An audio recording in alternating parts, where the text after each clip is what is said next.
Oh, God, no. Okay, I'm gonna edit it after, edit the beginning. You're not recording it, are you? I am, but I'm gonna cut. Okay, so I wanted to go over with you guys everything that they discussed in the math training last week because there was a lot of important information. I'm gonna sign into this fast for you, and you. Okay, so they've made a lot of changes throughout the chapter 9. We've seen the changes as it is in the other chapters, and we've gone through the notes that they say in the pacing guide. But here, since I went to this, they actually went over the updates that they had for this chapter. So let me give you guys each an activity packet. Check to see, is that, no, it's this one. This one is yours. Okay. My written copy and then your copy. Okay, so we're gonna start off with the quarter 9, the chapter 9 updates. So in chapter 9, what we start to go over is looking at line plots, ordered pairs, patterns, and graphing the data. Okay. Line plots will remain the same. We've done line plots before where they go and they figure out the information. Remember that the key information in line plots is that they should not be using the word average, and it says it in our pacing guide, distribute equally or find equal parts. It says it in here. Yeah, it'll say it in the one that you print out, this one here. So on the one that says page 7. Okay. It says here that instead of using the term find the average, that you need to redistribute equally or find equal parts. So the entire book will say average, and we have to keep on saying what else are you gonna use. Okay. So I kept on telling my kids, I even did a little quiz where I put the question on the board. I did a line plot question, and instead of saying average, I put redistribute equally. So that means that when they ask them for average, remember that there are questions about average? Yes. It would not say average. It will won't. say the Yes, find equal parts. Yes. Okay. So in that one, for example, it takes them back to what division looks like. So if I have 5 divided by 12, it gives me 5 over 12. So going back to that lesson where they think they've been taught before that it's always the bigger number first. Exactly. And that's but wrong. I'm doing that now. I'm chapter 8, and that's how it's even in the pacing guide that Yes. you take us to chapter 2 Yes. revision. Going back to interpreting the exactly. remainder. So it's reminding them how important it is to put the total divided by the number of groups. And I always tell mine when they take a math test that on the top to write total divided by number of groups. And every time you read a word problem, if you follow that standard, then you're gonna be okay with division. So line plots were fine, ordered pairs were also okay, reminding them that the first one is X, the next one is Y. And whenever they're looking at a table, and I don't think it's in here, but whenever they're looking at a table, for example, I was gonna put a board here too, so I can show you guys. Whenever they look at a table and look at information, because that lesson takes you into CPOMs, the one of X and Y. Okay. So I can say lawns, this was the example in the CPOMs. Lawns mowed and the amount of money that you make. So if I mow one lawn, it's $12. If I mow 2 lawns, what is it? 24. So they're looking at already at the relationship, but that they know that this will always, the first one will always be X and the second one will always be Y. And you can write it the other way around, even if I wrote lawns here, my nice handwriting there, and money, this would be X and this would be Y. Okay. And reminding them to know that and those are the ordered pairs. Like the alphabet. Yes, like the alphabet. I tell them that too. Or I tell them you walk into a hotel and that's X, you're walking to the elevator, and then you take the elevator up or down, that's Y. We don't go down usually now, but later on they will. So it's teaching them that. Then the biggest change here is in the patterns. So when we go into patterns, and that's gonna be here in your handout, it shows you the page from your book, 9.6. If you look at lesson 9.6, they pretty much tell you not to use 9.6 or 9.7 from the book. Okay. But if you decide to kind of get information on how to write up your own problem, you would be, I don't know if you can see my writing clearly there. I think it kind of skips over in 9.6. Go to the lesson 9.6. To the actual. Yeah, to the actual lesson, the teacher's edition. So when you open this up and you teach this lesson to your kids, Okay, yeah. they don't want them to actually come up with the rule, what is the rule multiplied by. They're not telling them to generate the rule. They're actually asking them to generate the pattern and figure out what the relationship is between them. Okay. Why? Because when you go into, and we're gonna look at this a little bit after, when you go into what the district is asking for their achievement level descriptors, I have them in here too, but they're in this one. The achievement level descriptors for this section, if you look at them. Okay, so achievement level descriptors, and you don't have to flip to it, but it says for a level 2 student, for a student to get a level 2 on these questions, they continue 2 numerical patterns using 2 given rules. So if they tell them multiply by 2 and then subtract 1, that they're able to do that. Okay. Okay, that's a level 2. So that's something that they actually learned to do in 4th grade. That was tested in 4th, following a pattern, following a rule. Then a level 3, they're able to generate 2 numerical patterns using 2 given rules, and they're also able to identify the apparent relationship between the corresponding terms. So if I had 3 comma 15, what is the relationship between those numbers? So I have it there on that little, my post-it didn't come out, but if you see the ordered pair 3 comma 15, between 3 and 15, what is the relationship? Well, I multiply by 5. Mm-hmm. Also going backwards, 15 to 3, what is the relationship? I divide by 5. Okay, so what they're asking you to do is look at that relationship if you want that when we're going for that level 3 student and that question. Then they're able to graph those ordered pairs on a grid. Okay. So we did the coordinate grid. I think the coordinate grid is one of the easiest parts for them, and that was a previous lesson that you'll see there. That's the easiest part. It's reminding them to find the relationship. We've looked at relationships when we did simplifying. We looked at relationships when we've done any division or multiplication. So it's taking them back to that. Then a level 4 takes that, explains the relationship between the corresponding terms, but now they have also patterns using 2 multi-step given rules. So in this one, it'll have multiply by 2. Here it might have multiply by 2, subtract by 1 in the same pattern, so holistically. And then in the last one, they're able to make predictions. So that's where you go into this lesson. When they're looking at numbers, you can tell them, okay, so give them the first numbers, number of members, 3, 6, 9, and then give them the area 15 under the 3. But I'm not gonna give them the rest of the numbers. Okay. What do you think comes next? The 30, the 45.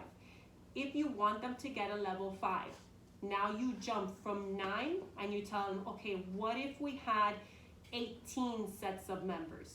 What do you think would happen? So predicting and jumping to more than 2 terms after it. Okay, so in this one, you can use the numbers that they're giving you here and the situations, but really what you want them to do is to generate the whole grid.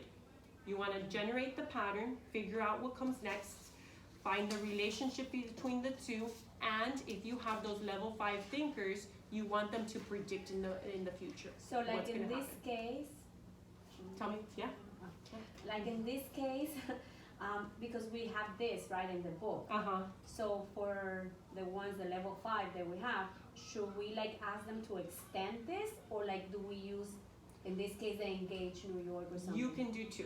You can ask them to extend this, Okay. or what I did with mine, instead of even showing them this problem, I wrote that grid up on my board, and Okay. if you see the one right under that I wrote, that's exactly how I wrote it. Okay. I then told them, continue the pattern Okay. and continue it up to maybe 18, Okay. and tell me what's the relationship between the 2. Okay. So that you were kind of in your team class, you could do that in your EFL class, you can do that. You're telling them to think beyond. Okay. In the ESO class, I would only ask them to find the relationship, to make a pattern. So 3, 6, 9, what do you think comes next? Maybe 2 more terms, because that's what I'm going with in my class.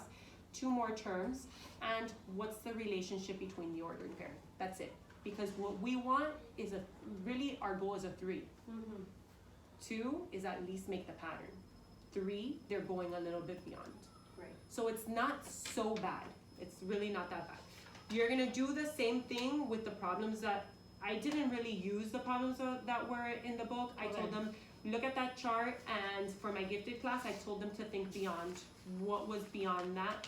And then I wrote rules on the board. Like I crossed things out and I told them, I put this up on my smart board and I would take away what is the possible rule. Now you tell me, what's the relationship between the 2? Okay. So I kind of wrote it out using the book because I didn't want to reinvent the entire wheel. Okay.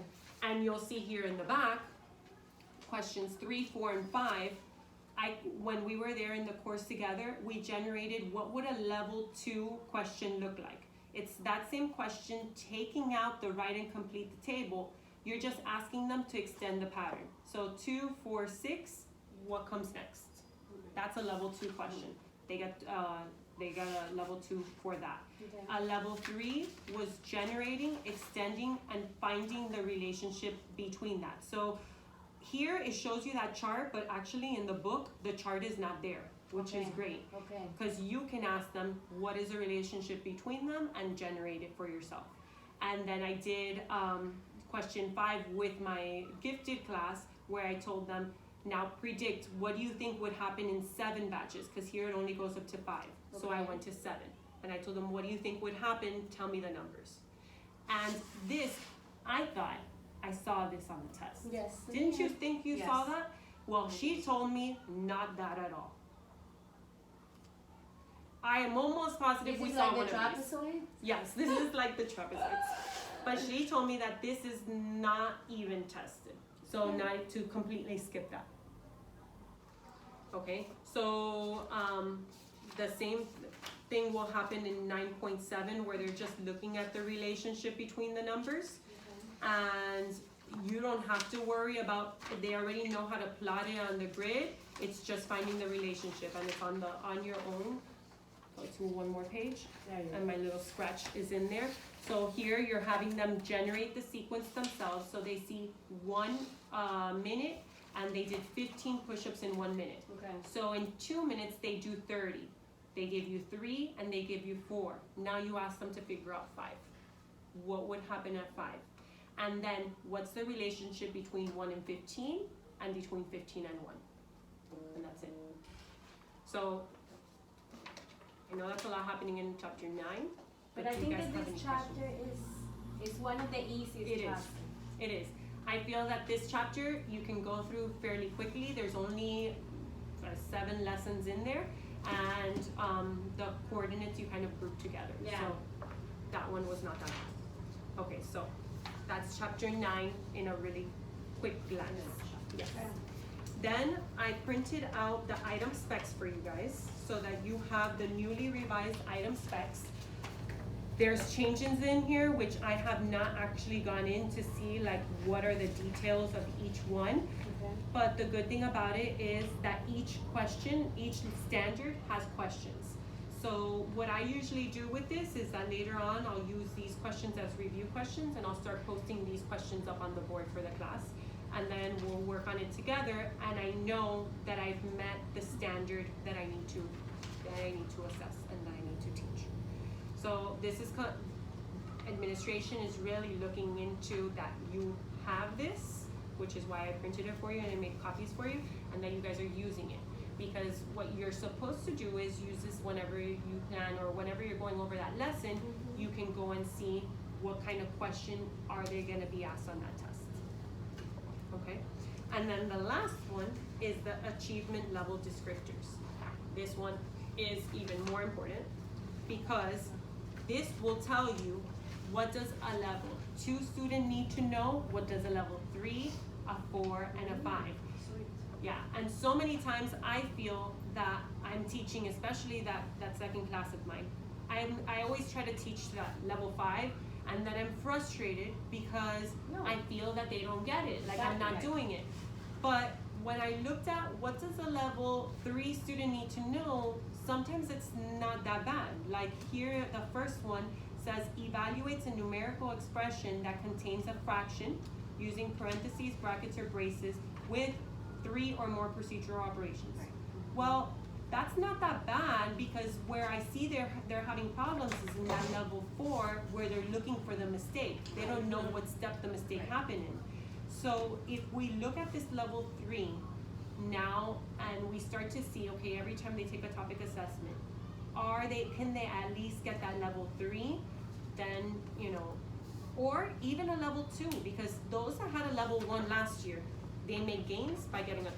Right. Yeah, of course. And they're supposed to get even more gains for getting a 2.2, like that middle range in between. So if we push for that, the ones that we see are struggling, we push for that level 2 and that level 3, we're doing amazing. Now you have to push those level 4 and 5. They have to maintain it or you lose a point. Mhm. And you don't want to lose points because the kids went down. Okay, so that is really important. Do we understand Yes. the importance between item specs and achievement level descriptors? They might ask you guys this. So no, put this like right next to your lesson plans, and then no, ALDs, that's this, the achievement level descriptors. So administration just uses acronyms for everything. ALDs is the achievement level descriptors, and this is important because you know how to help your students gain levels when you're looking at your data report. And the item specs will help you plan and know how you're gonna phrase the questions. Okay. Now, What? so they said that when I put it on your little agenda, on February 24th, the cumulative assessment will be out. You will not be ready for it. I do not think you have to give it on February 24th. I believe you can give it at any time that you're finished. Okay. That will be perfect to give once you've completed everything, to know exactly what you are going to use for crunch. Because you don't have to reteach everything. Exactly. If the entire class is really good on those expressions, you're gonna skip that section.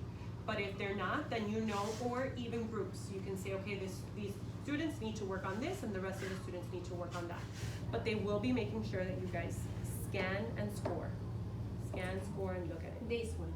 Yes, the cumulative assessment. And Is it one test? I'm sorry. only one test. Yeah, and I believe that there were, how many questions were on it last year? It wasn't a whole lot, Okay. but they were good ones. Didn't we do it in 2 days? Yes, we did in 2. So I wanna say 60, and we did 30 and 30. It's a lot. But I Tell liked them that it. they're graded. I liked it because they made silly mistakes. Like it was in how they were gonna talk about terms and patterns. Yeah. It was on there. So you get a better idea of what the questions look like. What they've seen is going to be on the test for the state. Because they say that they keep on going to all the state meetings and seeing how they're worded, and that's how they're going to see what questions they're gonna put on the cumulative. Going back to that, let's talk about chapter 7 because I just thought about it with That assessment. has been my worst chapter. So this is what happened. Mine But too. why? You guys took the chapter 7 and you saw how there were questions on chapter 7, like the one that was saying, okay, 3/5 times 2 is greater, less than, or equal to this, but you never taught it. Why? Because since it is a level 4 or 5 question, that wasn't taught. So your regular students that failed those questions are still a level 3 student, but they're fair game questions because a level 4 or 5 student needs to know that in order to score a 4 or 5. I still don't understand why they don't put it in our pacing guide, because a 4 or 5, I should have known for my gifted class, make sure you teach that. I taught it, but by mistake. Well, I taught it by mistake I to taught one it of my too. classes, I taught it. but then the other one didn't. So of course, test time comes around. There was what, like 3 questions about that, No, I and they're think all there were more. complaining. Yeah, there were several. There They were were all several. complaining because, Miss, you didn't teach those lessons to us. I don't know what happened. In So that what do you chapter. say? Or that, and I made a packet, and I've been like, because it has been the worst Yes. one. The worst Well, one. that was problem number 1, that there were questions on there. There are level 5 standards, so you might have not taught it. The other thing is simplest form.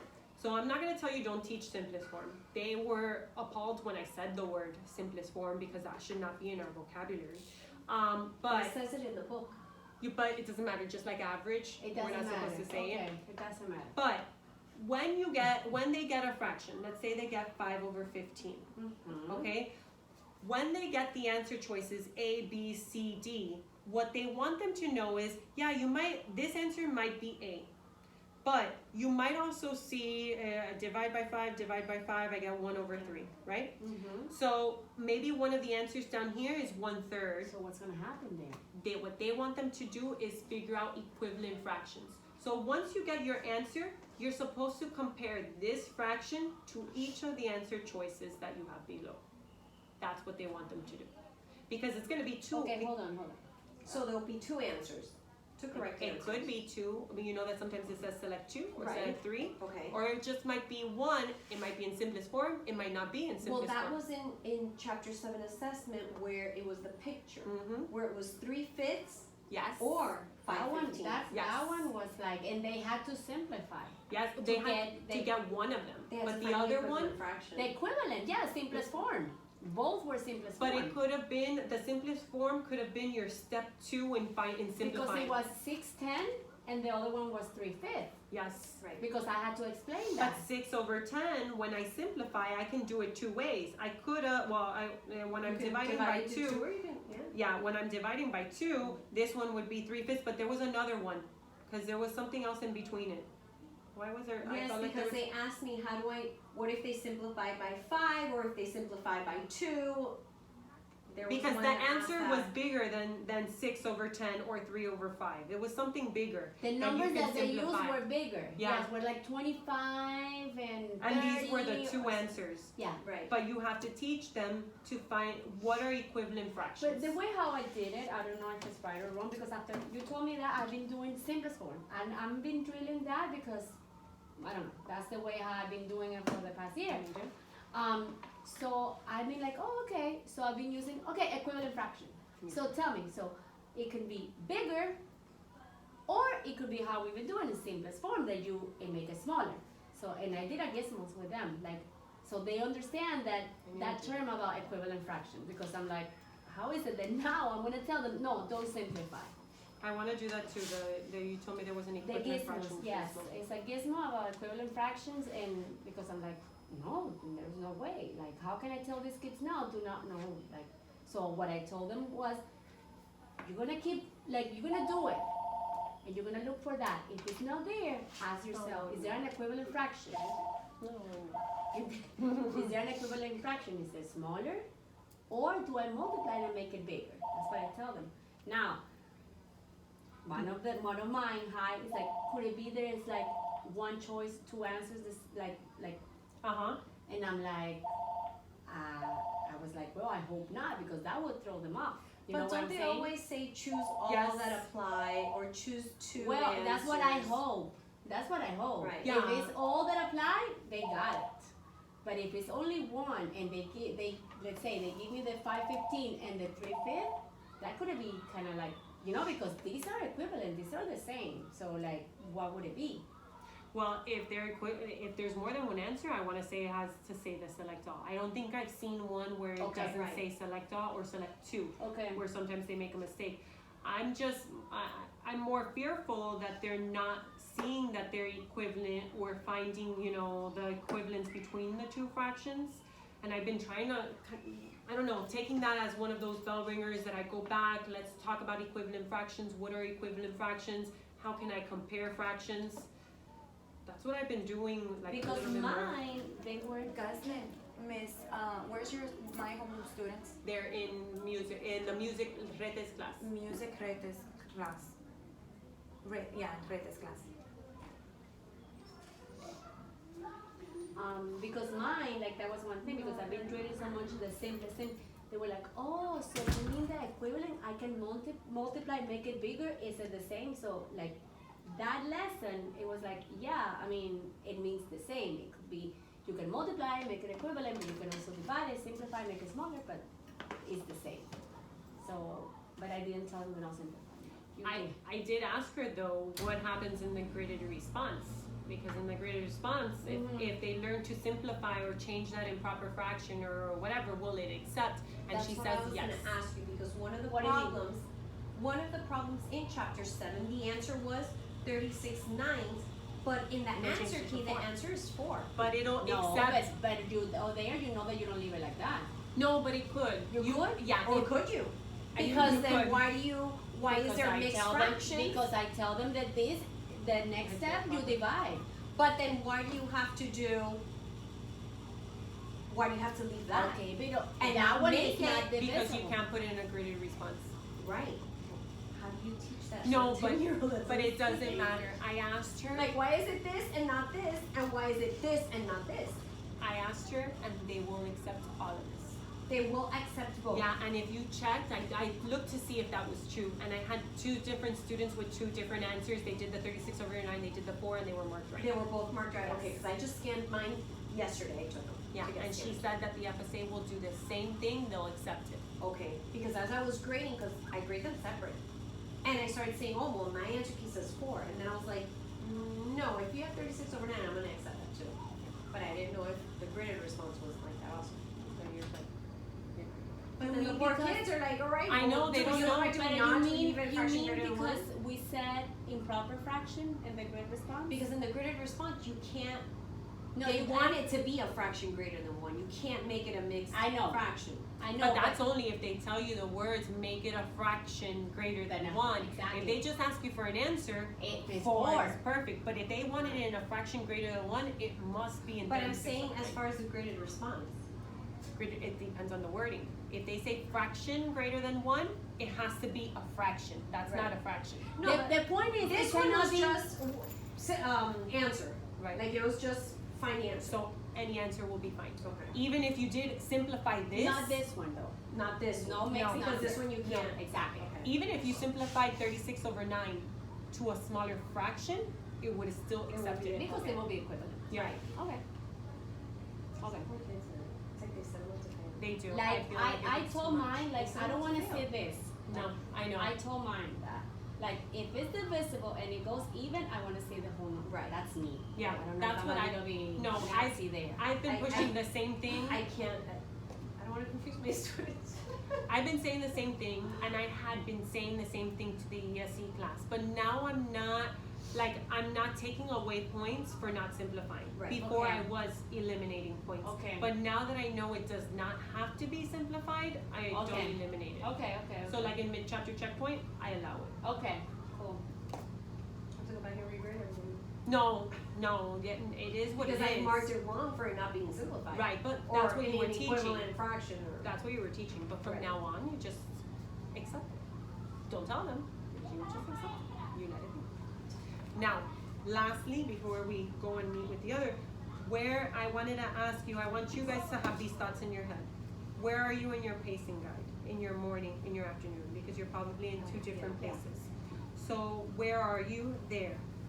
Do you have a plan to make sure that you meet everything by May 11th? Because that's the FSA for math. Will you meet everything? What is your plan? The way that I'm planning is that I took out a calendar and I printed a blank calendar for February, March, and April, and May. And then I'm writing down each lesson, like 10.1, 10.2, 10.3.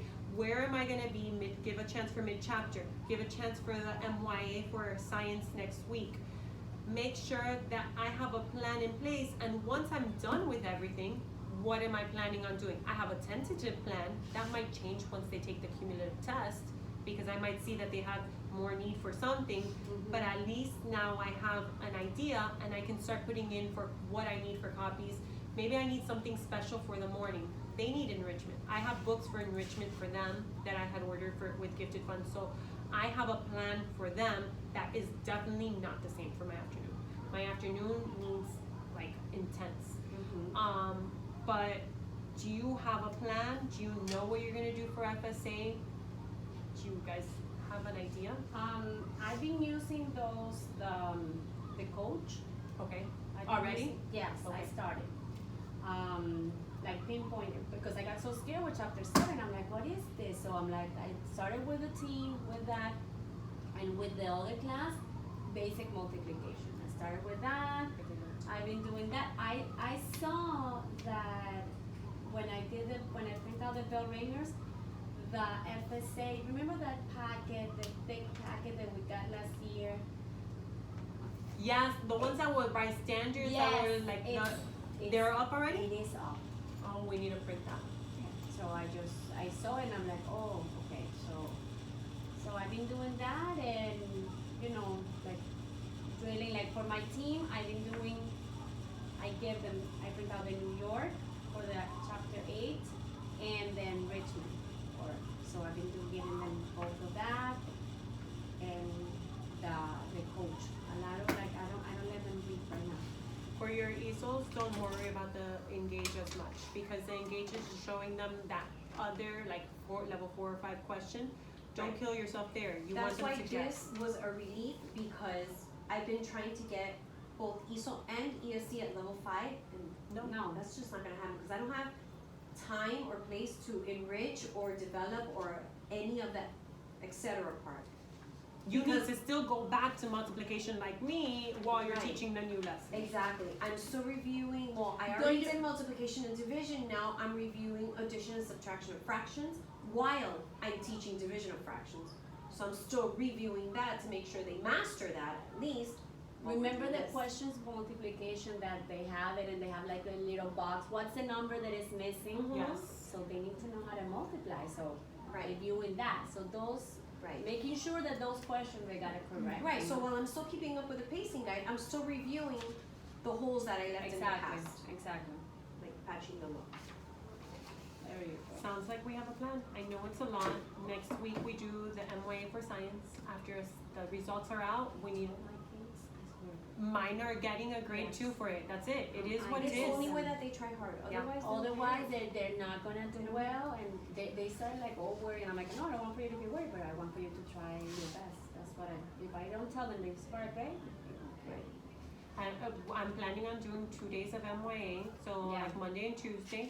Then put the things into scan, and then we'll come back and sit together to debrief and see like what do we see are the lowest standards as 5th grade. What is going to be our plan for boot camp?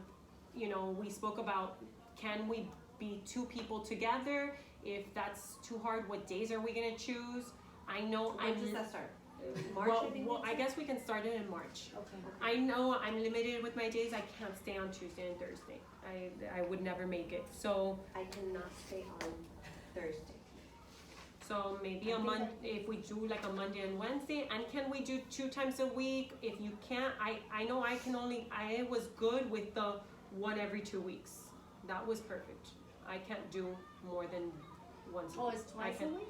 Well, I know that we had Barrera had gone to talk to Aling about Yes. seeing if maybe we did 2 of us together in a class. Oh, If- because the number of students. Yeah. Okay. If you guys can do And that. also because you and her are very strong in science and I just started. No, that's So fine. Yeah.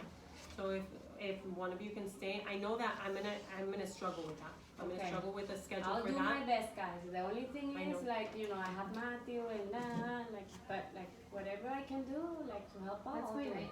We'll just do 1 day, like you said. We don't have to do it together. It was an idea because she posed That's it, fine. That's fine. and it for me it was better because at least it would be a learning experience for me No, absolutely. because then I can take that back to the classroom the following year. You can I don't stop even the know. recording already. I Oh don't my even God, I'm know sorry. No. I had to